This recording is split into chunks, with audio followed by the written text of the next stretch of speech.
Hello, welcome to this week's edition of Clarion Energy News. I'm Teresa Hansen, Vice President of Global Content for Clarion Energy.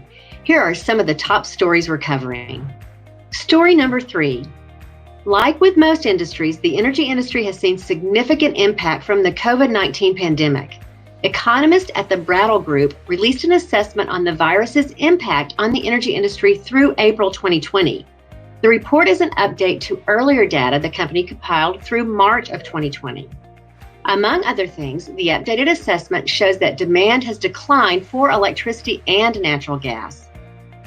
It indicates that there was an average electric load reduction in April 2020 of minus 6.5%.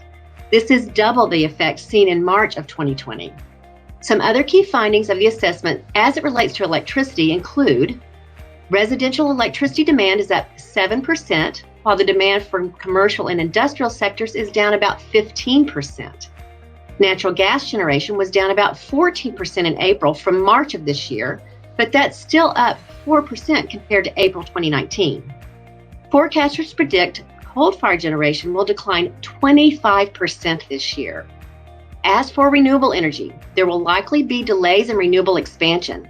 This is signaled by renewable industry unemployment claims and reports of supply chain disruption. You can learn more about these findings in the full story on Power Grid International's website at power-grid.com. Now I'll turn it over to Jen Runyon. Hey everybody, story number 2. Last week, the Federal Communications Commission in the US, the FCC, took action to modernize the 900 megahertz spectrum band so that utilities can use it to deploy private, secure LTE networks across their infrastructure. Now, this should help with cybersecurity. The 900 megahertz band is currently designated for narrowband land mobile radio communication, and this item makes 6 megahertz available for broadband licensees on a county-by-county basis and reserves 4 of those megahertz for continued narrowband operations. So the company that owns the spectrum, which is called Anterix, said that 11 utilities have successfully piloted private LTE networks and have found 14 different use cases for them.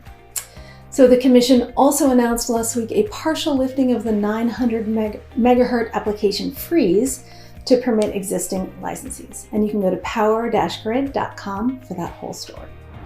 Story number 1. The U.S. Department of Interior approved last week the $1 billion Gemini Solar Project, which is a 690 megawatt PV plant combined with a 380 megawatt, 1400 megawatt hour battery storage system near Las Vegas. When done, it will be the 8th largest solar project in the world and the largest in the US. The project will include a 34.5 kilovolt overhead and underground collector lines, to a 2-acre O&M facility, 3 substations, roads, fencing, potential on-site water well or a new water pipeline, and improvements to the existing NV Energy facilities to support that interconnection. Now, the project is not without its critics. Many are very worried about the impact it will have on the desert tortoise and other species that are native to that area, including kit foxes and burrowing owls and wildflowers.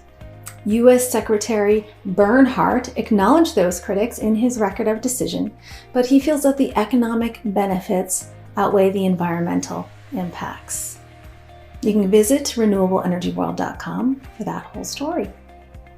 And a quick reminder to everybody that Distributech International is looking for speaking ideas for next year's event. You can visit distributech.com to learn how to submit an abstract. That's all I've got for you today. Thank you for watching.